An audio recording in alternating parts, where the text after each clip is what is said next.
Hello student, आज अपन देखते हैं कक्षा 10वीं के सामाजिक विज्ञान का अध्याय 9। ठीक है, कक्षा 10वीं के सामाजिक विज्ञान के अध्याय 9 के अंतर्गत अपन देखते हैं दो विश्व युद्धों के बीच जर्मनी में नाजीवाद और द्वितीय विश्व युद्ध। ठीक है, अपन इसके अंतर्गत देखते हैं अध्याय 9 के अंतर्गत दो विश्व युद्धों के बीच जर्मनी में नाजीवाद और दूसरा विश्व युद्ध। ठीक है, इसके अंतर्गत अपन कुछ महत्वपूर्ण बिंदुओं पर चर्चा करने वाले हैं जो कि इस प्रकार है ना। पहला, प्रथम विश्व युद्ध के बाद है ना जर्मनी में नाजीवाद का उदय होना। प्रथम विश्व युद्ध के बाद विश्व की क्या स्थिति रही, विजयी देशों की क्या स्थिति रही, है ना। और जो प्रथम विश्व युद्ध में जो पराजित हुए थे, जिनको हार का सामना करना पड़ा था, उन देशों की क्या स्थिति थी, उसके बारे में हम लोग जानने का प्रयास करेंगे। दूसरे पॉइंट में अपन देखेंगे दक्षिणपंथी आंदोलन और फांसीवाद। ठीक है, दक्षिणपंथी आंदोलन के क्या तात्पर्य है और फ्रांस में जो फांसीवाद का उदय हुआ था उसके बारे में अपन विस्तार पूर्वक अध्ययन करेंगे। अगले बिंदु में हम देखते हैं जर्मनी में नाजीवाद। ठीक है, जर्मनी में नाजीवाद कहने से क्या तात्पर्य है कि जर्मनी में एडोल्फ हिटलर के द्वारा जो क्रूरतापूर्वक शासन किया गया था, जो नाजीवाद का उदय हुआ था, है ना, जो वहाँ का क्रूर शासन था, उसके अंतर्गत अपन जर्मनी में नाजीवाद का है ना उदय को अपन देखेंगे। ठीक है, और लास्ट बिंदु में अपन देखते हैं नाजी शासन के अंतर्गत समाज एवं राज्य। नाजीवाद का जो शासन व्यवस्था था उसके अंतर्गत जो वहाँ का सामाजिक व्यवस्था था, वहाँ का जो राजनीतिक व्यवस्था था, उसके बारे में हम लोग जानने का प्रयास करेंगे, उसके बारे में विस्तार पूर्वक अध्ययन करेंगे। जैसा कि पिछले अध्याय में हमने देखा है ना, पिछले के 2 अध्यायों में हमने प्रथम विश्व युद्ध, वर्साई संधि, रूसी क्रांति और महान आर्थिक मंदी आदि के बारे में पढ़ा। 1919 से 1945 तक के विश्व इतिहास को समझने के लिए हमें बार बार इन्हें ध्यान में रखना होगा, इन्हें याद करते रहना होगा। प्रथम विश्व युद्ध में अधिकांश यूरोपीय देशों को आर्थिक रूप से कमज़ोर कर दिया था, जिससे उबरने के तो फर्स्ट पॉइंट के अंतर्गत अपन देखते हैं प्रथम विश्व युद्ध के बाद विश्व की क्या स्थिति थी, उसके बारे में अपन समझने का प्रयास करेंगे। प्रथम विश्व युद्ध ने अधिकांश यूरोपीय देशों को आर्थिक रूप से कमज़ोर कर दिया था, जिससे उबरने के प्रयास में महान आर्थिक मंदी से पूरा विश्व बुरी तरह से प्रभावित हो गया था, है ना। रूसी क्रांति और बढ़ते समाजवादी और साम्यवादी मजदूर आंदोलनों के कारण हर देशों के समाज में आंतरिक तनाव बढ़ गए।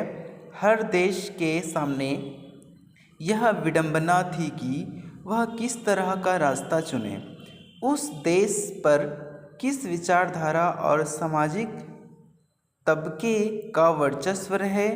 उन दिनों 3 प्रमुख विचारधाराएं लोगों के बीच अपना प्रभाव बना रही थी। ये थी उदारवादी लोकतंत्र, समाजवाद, साम्यवाद और दक्षिण पंथ की विचारधाराएं। उदारवादी लोकतंत्र तानाशाही के खिलाफ था और संवैधानिक सरकार के पक्ष में था, जिससे चुनाव के माध्यम से सरकार का गठन होता था और सरकारें चुने गए। जनप्रतिनिधियों के प्रति उत्तरवादी थे, नागरिकों के अधिकार और उनकी स्वतंत्र संवैधानिक रूप से सुरक्षित थी और पूरा सरकारी कामकाज कानून के अनुसार होता था। सामाजिक उठापटक की जगह तर्क पर आधारित सार्वजनिक बहस के आधार पर नीति का निर्धारण को महत्व दिया जाता था, ताकि समाज में सहमति के आधार पर निरंतर विकास होता रहे। हमारा अगला बिंदु है दक्षिणपंथी आंदोलन और फांसीवाद।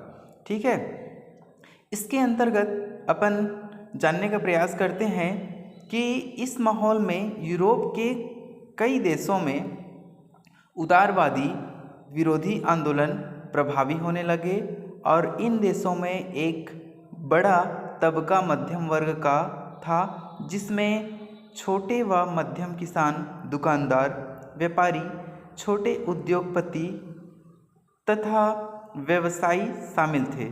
यह वर्ग एक और बड़े पूंजीपतियों के विरुद्ध था, क्योंकि उनकी नीतियों के कारण मध्यम वर्ग के व्यवसाय घाटे का सामना कर रहे थे।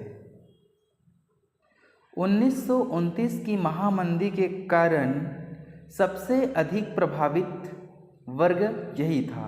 किसानों की ज़मीन नीलाम हो रही थी, छोटी दुकानों व कारोबार बंद हो रहे थे और बेरोजगारी बढ़ रही थी।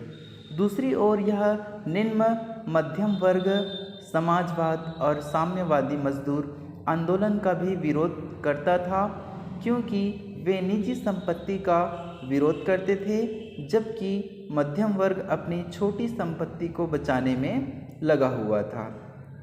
ऐसे में यह छोटी संपत्ति वाला मध्यम वर्ग उदारवाद और साम्यवाद दोनों के खिलाफ हुआ।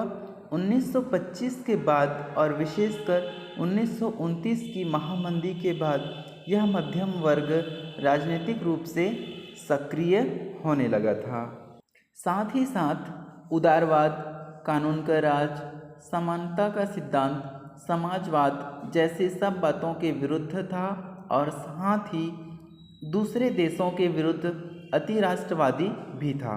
इस तरह के विचार फासीवादी विचार कहे जाने लगे। इन आंदोलनों का फ़ायदा उठाते हुए इटली व जर्मनी में नई फासीवाद पार्टियां उभरने लगी। फासीवाद कई प्रकार के थे, मगर उनमें कुछ बातें समान थी। अगले बिंदु के अंतर्गत अपन देखते हैं जर्मनी में नाजीवाद।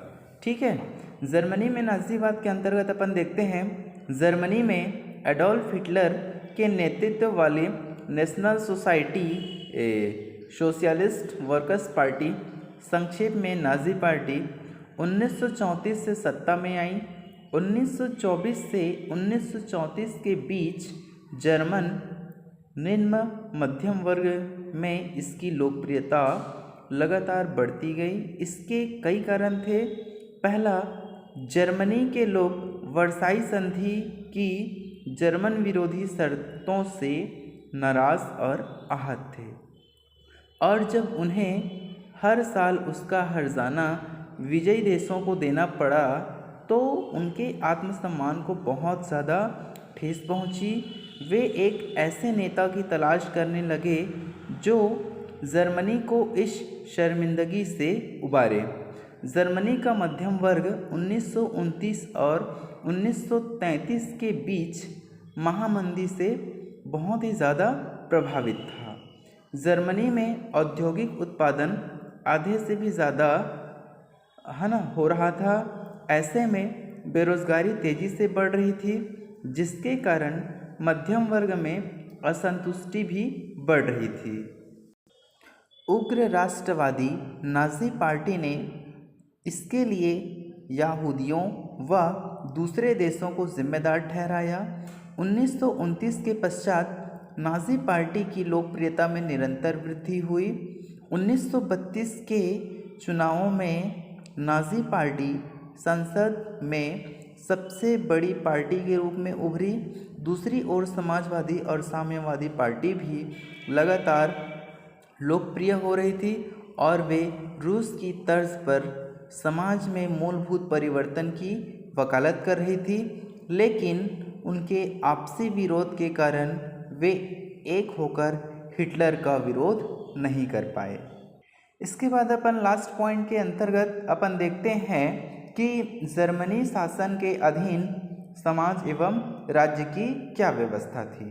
ठीक है, नाजी शासन के अंतर्गत संपूर्ण लोक प्रशासनिक सेवा तथा सेना की निष्ठा जर्मन राज्य के प्रति न होकर हिटलर के प्रति होती थी।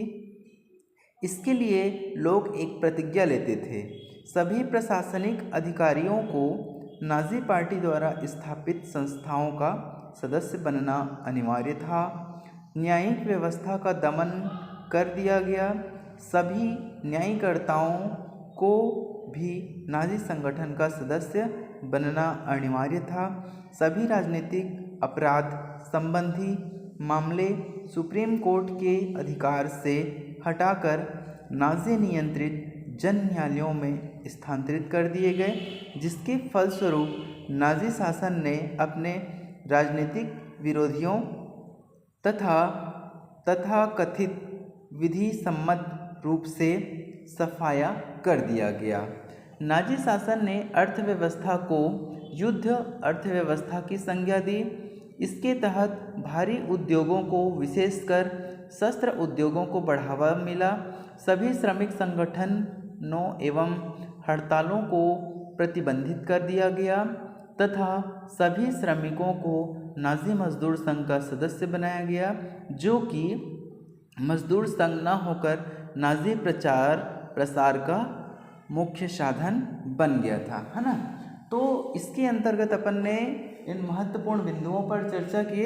अगले वीडियो में अपन देखते हैं कि जो फांसीवाद था और नाजीवाद था, इनमें क्या क्या समानताएं थी, क्या क्या असमानताएं थी, और फांसीवाद क्या है, नाजीवाद क्या है, फांसीवाद का उदय कब और कहाँ हुआ था, नाजीवाद का उदय कब और कहाँ हुआ, और इसकी शुरुआत कैसे हुई, इसके बारे में अपन अगले वीडियो में जानने का प्रयास करेंगे।